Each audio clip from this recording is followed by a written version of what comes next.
Chapter 2, Ethical Decision Making, Personal and Professional Context. Welcome back, business scholars. It is I, your instructor, Cherie Lopez. Join me as we take a look at the 4 key objectives that we're going to look at in Chapter 2.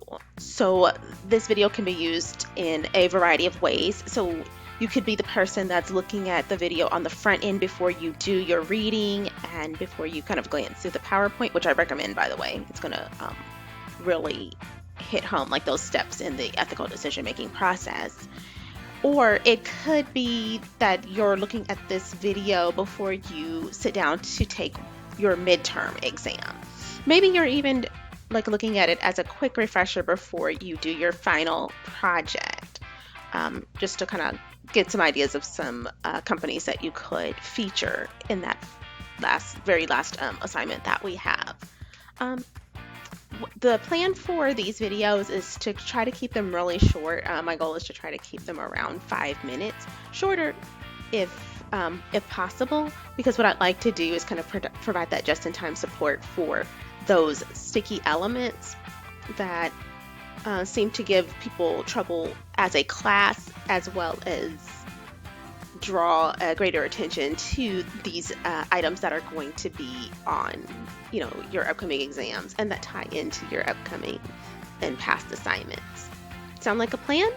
So let's look at what those 4 objectives were. Come on, let's go.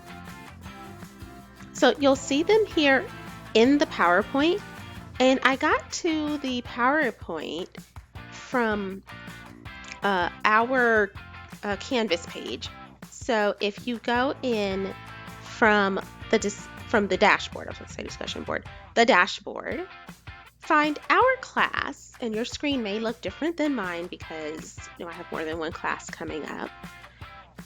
You can go to modules, and if you scroll down to chapter 2, because remember, I'm not testing you over chapter 1, it's just 2, 4, and 6, you'll see this is the PowerPoint. So this is the actual PowerPoint version.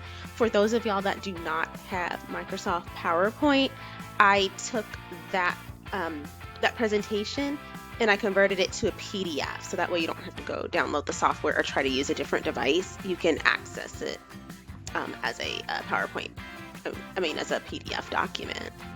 So that way it should open on, like another device, like if you have a Mac, or like if you're using like an iPad or something like that. If it doesn't, I need to know that it's not opening. Please tell me. Okay. And then you can also see it in the book.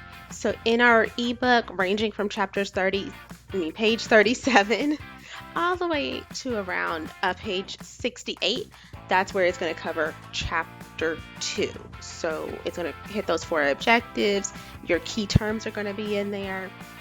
If you recall from the overview video, I showed you how you can go in there and highlight some stuff. You can bookmark certain things. You can have the book read to you, and you can highlight. And then these are our 4 objectives. So we're just going to talk about what these are really quick, and then we're getting out of here and we're moving on to the next video. So chapter objectives. So after reading this chapter, you will be able to do these 4 things. 1. Describe a process for ethically responsible decision making. 2. Apply this model to ethical decision points. 3.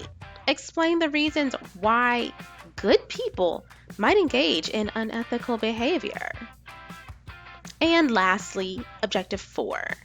Explore the impact of managerial roles on the nature of our decision making. So, they set the tone, don't they? All right, so that's what's coming. That's what you guys are going to kind of, make sure that you perk up and pay attention to those as you're preparing for your midterm.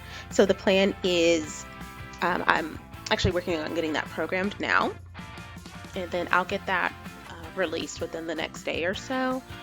I'm going to leave the midterm open for several days, ideally close to a week, so that way you can take it anytime that works for you, day, night, make it work around your schedule.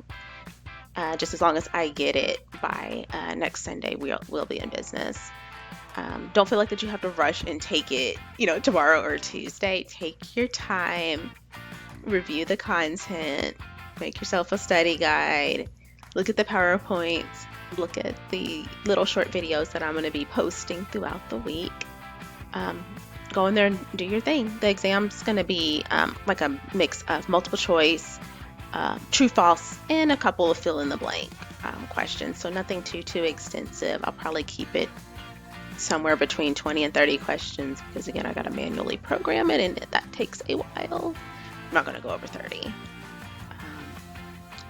So it's just going to hit like big major concepts. So again, pay attention to those key terms, pay attention to what you see in the PowerPoint presentations because that's going to kind of point you in the right direction so you know what to look for. And as always, if y'all have any questions or need anything, please feel free to reach out. Y'all have my contact information. You can always message me through Canvas directly. You can send me an email to cherie.lopez@tccd.edu, or you can send me a message via Microsoft Teams. And if I don't see you between now and then, during office hours, take a deep breath. You know this stuff. You got it. And I'm here to support you. So take care of each other. You got this. We'll catch you on the next one.